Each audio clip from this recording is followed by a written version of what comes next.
Greetings, Missouri Mid-South Conference. I bring you greetings from the conference office, and right next to me is one of my cherished, beloved quilts, which when we began our ministry together 3.5 years ago, what I very quickly realized and celebrate is that many of our churches have a quilting ministry.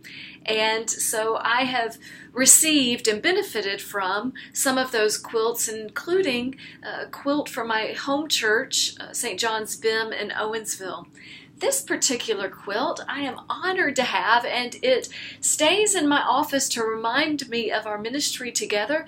It is from Zion United Church of Christ in St. Joseph, Missouri, where the Reverend Kimi Yokoyama is the pastor and teacher. And last year in 2018, when they were celebrating their 160th anniversary, I had the honor of celebrating with them, and as their way to thank me for being with them on this significant anniversary, they gifted me with this quilt. And this is one of their prayer quilts, which they have a piece of yarn tied to it, offering that with each of these pieces of yarn, these are the prayers that they offered as they made this quilt for me, for the conference, for our ministry together. And I cherish this, especially because, just in case anyone in the conference office was thinking that they might be able to wrap up in this blanket or in this quilt, there is this beautiful piece here that names that it's Zion United Church of Christ from St. Joseph on the 160th anniversary, and it has my name on it, which is very significant.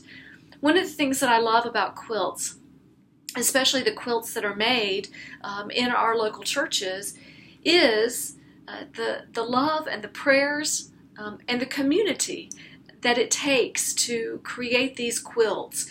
That in many of our churches that still have a quilting ministry, my home church of Bim, every Tuesday morning, the wonderful folks go down and help to put together beautiful quilts that are then sold at auction and half of the proceeds at BIM goes towards scholarships for our young people to go to Camp Movau.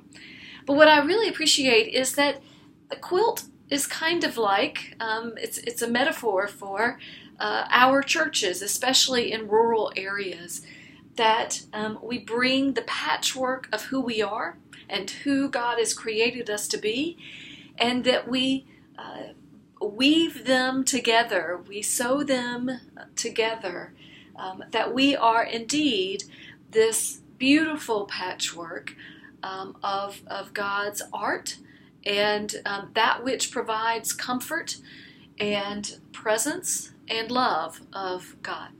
So why in the world am I offering all of this about quilts and our rural churches? Well, I looked up on our handy-dandy UCC desk calendar and saw that this Sunday, May 26th, is Rural Life Sunday. And I want to offer a special thank you to all of our churches that are in rural areas for your ministry, especially because as our urban areas and our suburban areas continue to grow, it's our rural areas that are seeing the decline and the challenge. And what I have experienced in every one of our churches that are located wonderfully in rural areas is that our churches in rural areas have a significant ministry, not just within themselves to give care and nurture and spiritual presence to those within the church, but most especially to give care and nurture and spiritual presence to those beyond the church, those in the community. That it is in many ways, sometimes in our rural settings, where our UCC church may be the only Protestant Christian church in that rural community. And as you and I both know, rural life right now is not as pastoral and picturesque in terms of the challenges, the poverty, the opioid crisis, the population and the population decline, in terms of the education, and in terms of other issues in our rural communities in Arkansas, in Tennessee, and in Missouri. These are the very places where God's presence is needed. God's compassion, God's love is needed. Last year, I discovered this book, and it's entitled Practicing Care in Rural Congregations and Communities. And the authors are Jean Hoft, Shannon Young, and Doretta Marshall.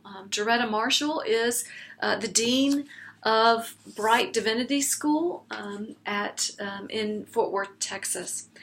And what they do is to celebrate and acknowledge the significant ministry that our churches have in rural settings for these very situations of pastoral care, not only for those in that church, but those in the community, knowing that in some of our rural areas, we are one of the few Christian presence and voices for those rural areas.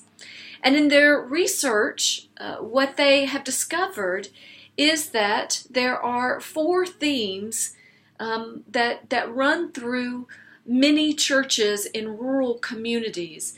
That there's a specific type of care that is related to churches that are in rural areas.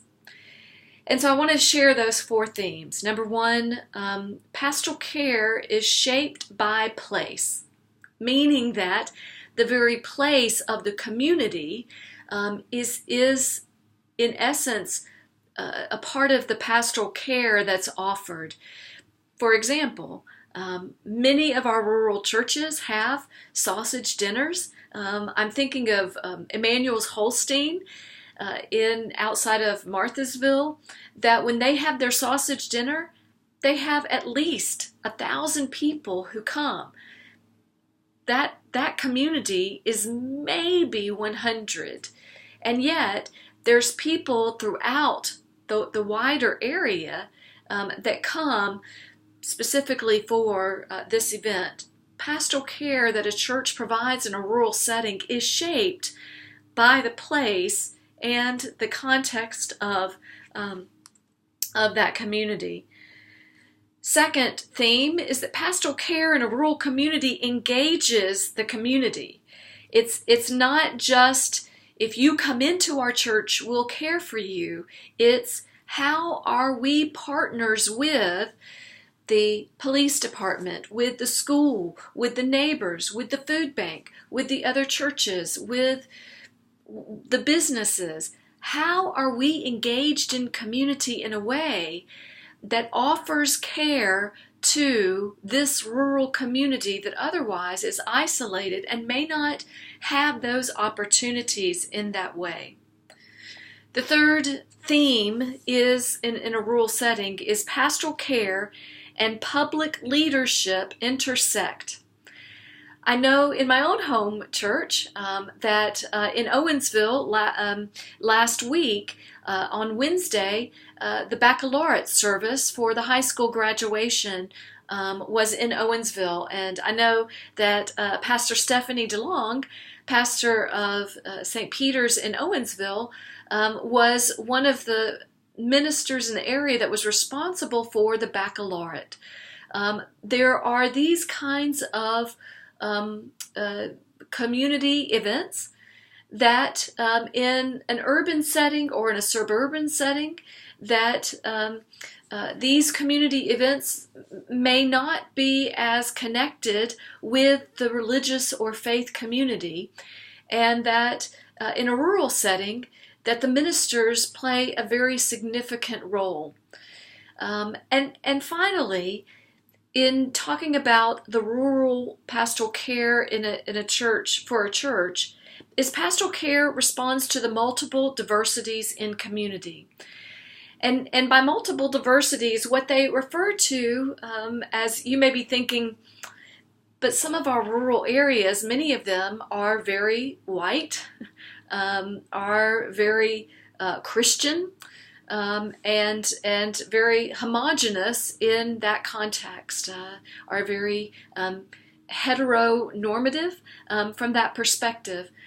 And what the writers say is that from that perspective, the pastoral care to and with the community is that there is still diversity, that there is still the need for religious diversity, there's still the need for racial diversity and differences, there's still the need for those who identify as lesbian, bisexual, trans, and gay, and questioning. And the role of the church in a rural setting, especially the role of a UCC church, is how do we offer that pastoral care and that nurture and presence, especially for those who may be on the outskirts of the community, who may not be the normative of the white, straight, Christian people in that community. That's the piece that I want to lift up, that we as the United Church of Christ, as our Missouri Mid-South Conference, as the rural churches in the Missouri Mid-South Conference, this is our mission and ministry that you do so well. It's not that we're going to wave a flag out in the front of the church. It's not that we're going to be the liberal folks that are, marching down Main Street. There may be that sometimes, especially in our urban settings, but in the rural areas, extravagant hospitality is making sure that our Muslim siblings know that they are welcomed and know that they have allies, that our poor siblings know that they have allies, that those who are addicted to opioids in our rural settings know that they have allies and know that they have resources, that our persons of color who may be Hispanic, who may be African American, who may be other ethnicities, know that they have allies in a majority of those who identify as Caucasian or white.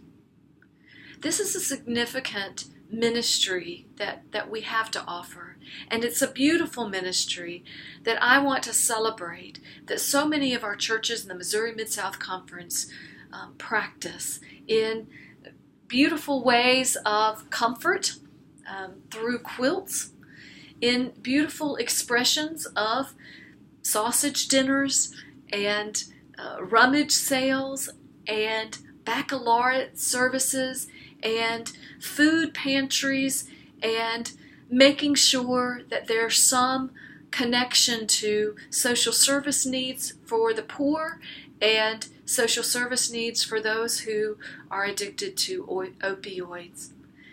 On this Sunday of Rural Life Sunday, no matter who we are, no matter where we serve in the Missouri Mid-South Conference, let us celebrate and acknowledge that we have a significant ministry in the Missouri Mid-South Conference of all of those places that will never be lifted up as the hot spot to live or visit or travel, but our churches that may be the only Christian or Protestant presence in our rural communities, that those churches have the deep ministry and responsibility of offering extravagant hospitality in the spirit and love of Jesus Christ himself. This is building courageous relationships in the comfort, in the nourishment, and in the pastoral care provided in the Missouri Mid-South Conference, this day and forevermore. Amen.